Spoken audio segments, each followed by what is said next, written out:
Olá pessoal, estamos aqui de volta, hoje domingo, dia 15 de novembro de 2020. Então estamos no nosso projeto aí sobre ir por todo mundo, né, para o Evangelho, e a gente viu na semana passada a viagem de Paulo, né, vocês lembram? Foi muito extenso, né, eu também achei um pouco extenso aí, demorou até um pouquinho de tempo, né, mas aí a gente viu a primeira viagem de Paulo, né, então só para relembrar rapidamente as passagens aí que ele fez. Quais são os personagens, né? Que a gente pode lembrar também. Paulo, Barnabé, Marcos, né? Viajando aí, pregando a palavra de Deus, passando por várias cidades aí. Né? Derbe, Cônio, Listra, Antioquia, Psídia. Depois, a segunda viagem. Então, opa, peraí. Segunda viagem, aqui, agora sim. Então, lá vai Paulo, saindo de Jerusalém, né? Tinha voltado. Paulo e Barnabé se desentendem, né? A respeito de Marcos. Né? Então ele continua depois da viagem, encontra com Timóteo, com Silas, né? Então Silas aqui, a gente lembra daquela passagem de Timóteo se junta, né? Ficam os três aí, ó. E aí a gente se lembra da passagem de Paulo e Silas, né? Na prisão. E aí é toda a passagem que ele fez pela Cássia, né?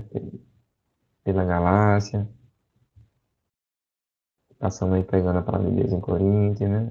Em Éfeso, Cesareia, Jerusalém, né? E a gente vê que Paulo, agora na sua terceira viagem, né? E durante esse período, né?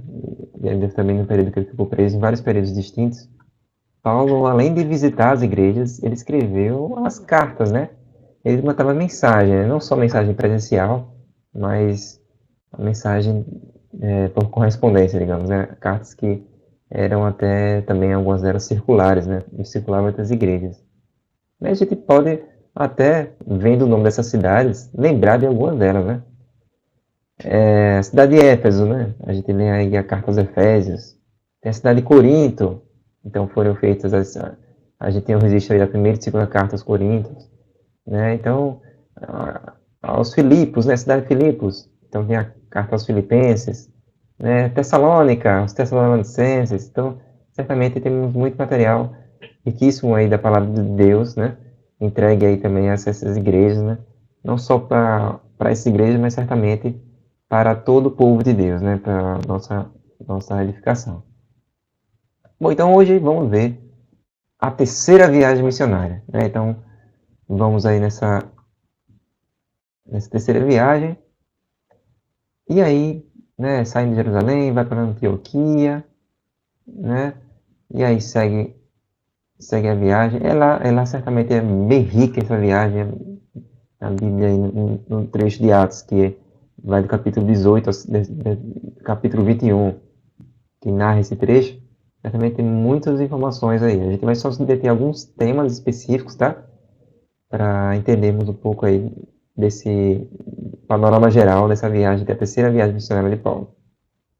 Então, nessa viagem, né, saindo da Antioquia, ele ficou um tempo em Coríntio, né, conheceu Áquila e Priscila, a gente pode ver aqui agora, não, na Bíblia, né, como no capítulo 18, a partir do versículo 18 mesmo, né, Paulo permaneceu em Corinto por um tempo, então se despediu dos irmãos, foi a Cesareia, onde raspou a cabeça, de acordo com o costume judaico. Em seguida partiu para Síria, levando consigo Áquila e Priscila, né? Chegaram ao porto de Éfeso, né, então a gente tem aí os caminhos, né, certamente você pode depois ler a Bíblia com calma para você entender o contexto que Paulo passou. Então a gente vai focar aqui, por exemplo, nessa passagem de Paulo lá em Éfeso, né? Onde a gente parou aqui na nossa ilustração, né? Fogueira de livros com ensinamentos falsos, né? O que é isso? Isso quer dizer. Bom, então a gente já sabe que o costume de Paulo, né, quando ia para as cidades, né, ele tinha o costume de ir à sinagoga, né? Então não foi diferente lá em Éfeso. Então, capítulo 19, versículo 8. Em seguida, Paulo foi à sinagoga, e ali pregou corajosamente durante 3 meses, argumentando de modo convincente sobre o reino de Deus. Mas alguns deles se mostraram endurecidos, rejeitaram a mensagem e falaram publicamente contra o caminho. Paulo então deixou a sinagoga e levou consigo os discípulos, passando a realizar discussões diversas na escola de Tirano. Isso continuou durante 2 anos seguintes, e gente de toda a província da Ásia, tanto os judeus como os gregos, ouviu a palavra do Senhor. Deus concedeu a Paulo o poder de realizar milagres extraordinários. Quando lançou os aventais usados por ele, quando lenços ou aventais usados por ele eram colocados sobre os enfermos, estes eram curados de suas doenças, e deles saíam espíritos malignos. Então você vê o poder, né, da mensagem que Paulo trazia, né? Não só na conversão dos corações endurecidos, tanto de judeus quanto de gentios, mas nos seus milagres, né, que confirmavam ele, o seu chamado de apóstolo, né, seu apostolado. Então tem esse fato, e aqui a gente tem com essa conversão, né, de muitas pessoas, né, no capítulo 19, versículo 18 diz: muitos dos que queiram confessaram suas obras pecaminosas. Vários deles que haviam praticado feitiçaria trouxeram seus livros e de encantamentos e os queimaram publicamente. O valor dos livros totalizou 50 mil moedas de prata. Então, aqueles que a palavra de Deus é eficaz, né? Aqueles, assim como a semente que é plantada, que germina no coração daquele em que é plantada a palavra de Deus, o primeiro fato, né, é reconhecimento, não só reconhecer. Se você reconhece Cristo, Jesus, a sua glória, você reconhece quanto você é pecador.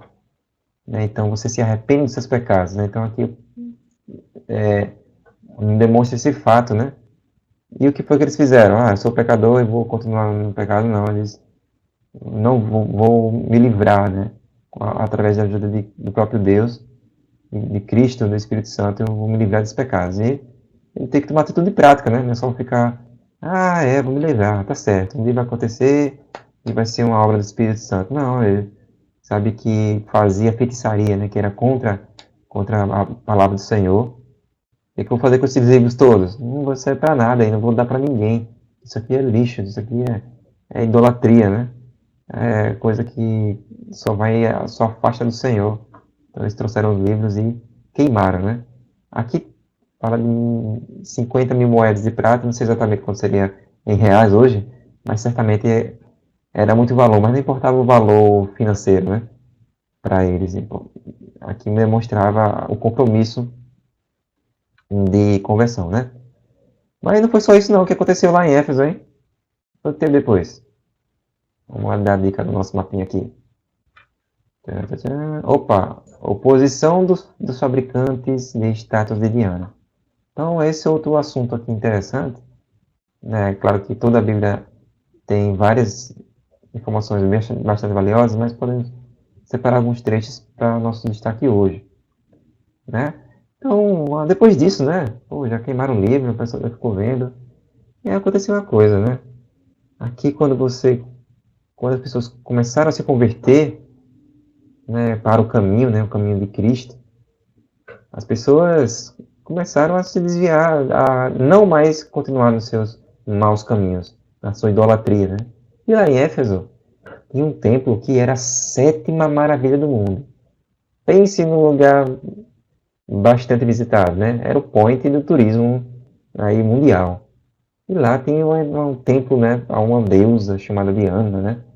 Então, se hoje a gente já tem aí muitas igrejas católicas, né, que são pontos, né, de referência para viagem turística, imagina que nessa época, né, essa igreja, esse templo a Diana era a 7ª maravilha uma das 7 maravilhas do mundo antigo, né?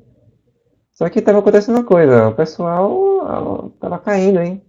O turismo lá estava baixando, os souvenirs, né? Os santozinhos lá que faziam miniatura do templo, miniatura de Diana, tava caindo em descrédito, ninguém tava querendo comprar mais. Por quê? Ele estava vendo que era só falsidade, ele só era pedra, né?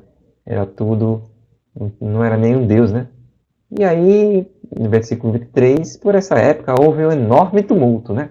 Por causa do caminho, né? Por que esse tumulto? Então teve o chefão lá dos artesãos, né? O Demétrio, né? Fabricava modelos de prata, né? Do templo da deusa Artemis, né? Que é também chamada de Diana. Então foi lá, reuniu toda a associação dos artesãos, né? Toda a galerinha lá que fazia as imagens. Senhores, vocês sabem que nossa prosperidade vem desse empreendimento. Mas vocês viram e ouviram, esse sujeito aí, esse tal de Paulo, convenceu muita gente de que deuses feitos por mãos humanas não são de verdade. Fazer isso não apenas aqui em Éfeso, mas em toda a província. Claro que não me refiro apenas à perda do respeito público por nossa atividade. Também me preocupa que o templo da grande deusa Artemis perca sua influência e que essa deusa magnífica, adorada em toda a província da Ásia e ao redor do mundo, seja destituída de seu grande prestígio. Então você percebe aqui, né, já tentando fazer a aplicação, quando eles vão defender, né, uma causa religiosa, né, qual é o objetivo deles? Né? O que, é que vocês podem pensar? Por que eles queriam, sabiam que aquilo ali era verdade, né? Pura verdade, que Diana era deusa, né? E só existia deusa Diana? Não. Eles, ó, isso aqui é nossa fonte de renda. Nossa cidade ganha dinheiro com isso, né? Vamos continuar nessa farra, né?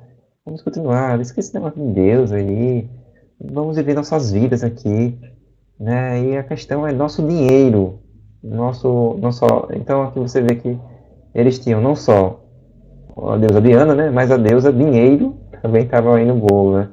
Então a questão era adorar o deus dinheiro deles, né?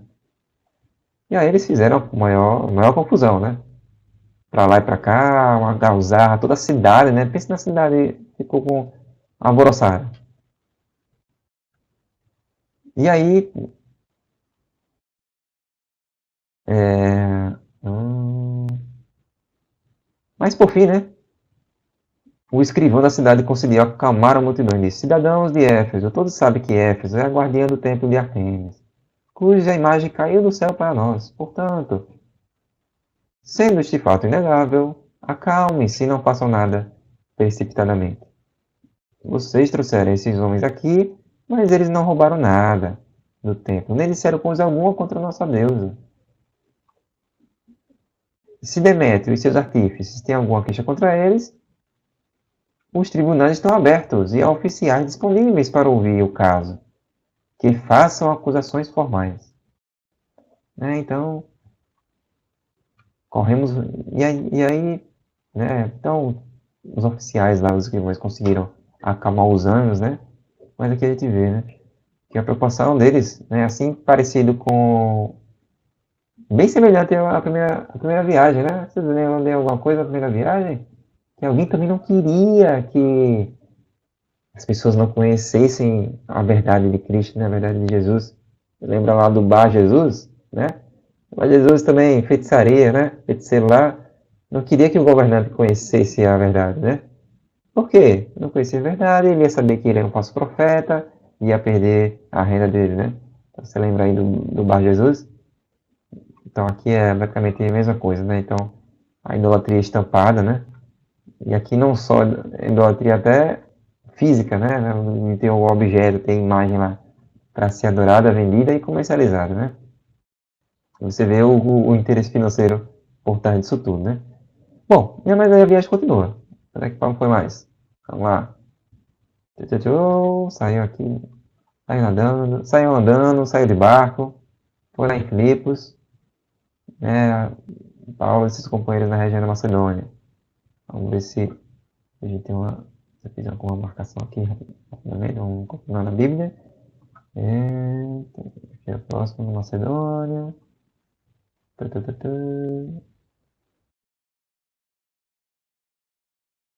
Pronto, e aqui ele continua. Já vou falar em Troa aqui, vamos ver se a gente continua no mapa. Então, esse é o próximo aqui.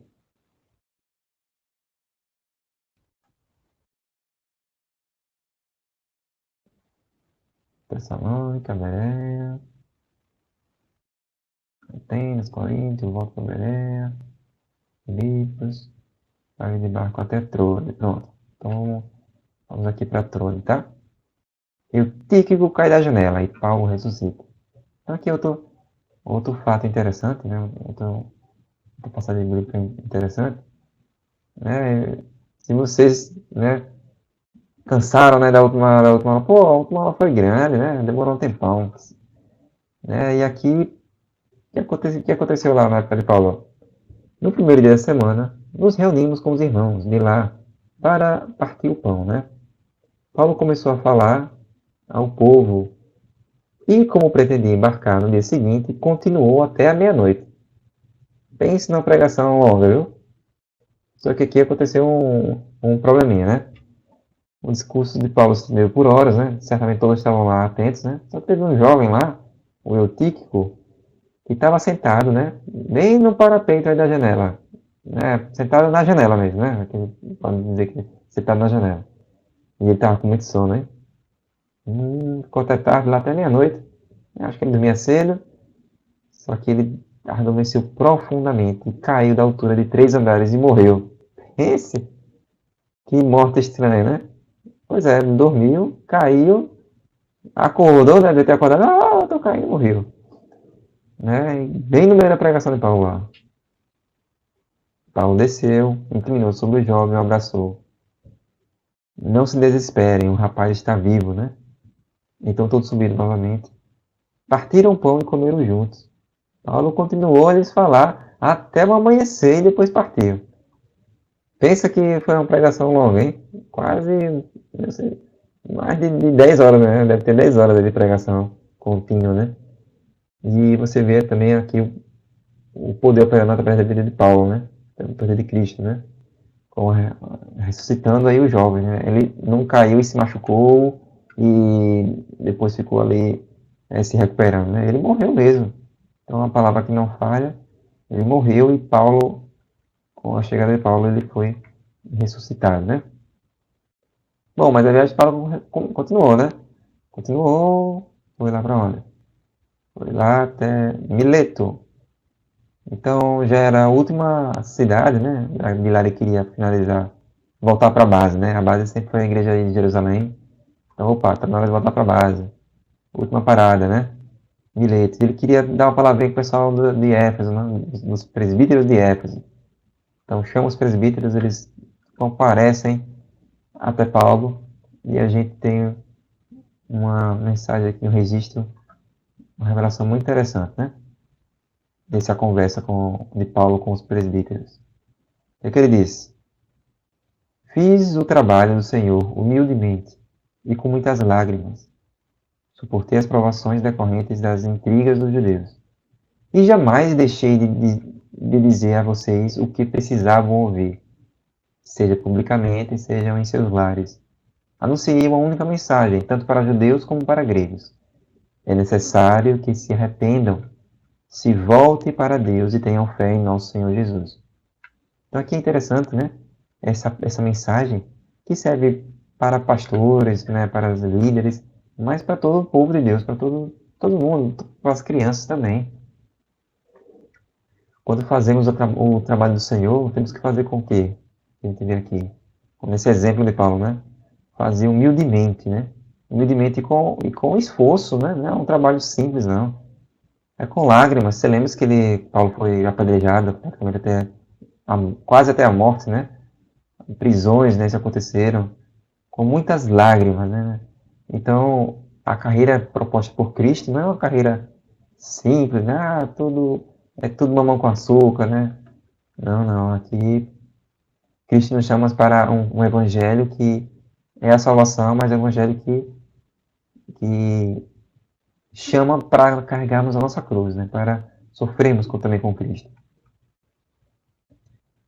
E aí, é interessante aqui no versículo 20, jamais deixei de dizer a vocês o que precisavam ouvir, seja publicamente, seja em seus lares.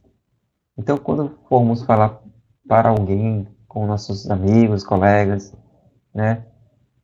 Se você ouvir tá lá na conversa, daqui a pouco aconteceu um assunto lá e você, pô, esse assunto me lembrou da passagem da Bíblia, né? Que diz, Deus disse assim na Bíblia. Aí você fica ali caladinho, né? Será que não era uma oportunidade ali de você falar o que a pessoa precisa ouvir? E sabe o que a pessoa precisa ouvir?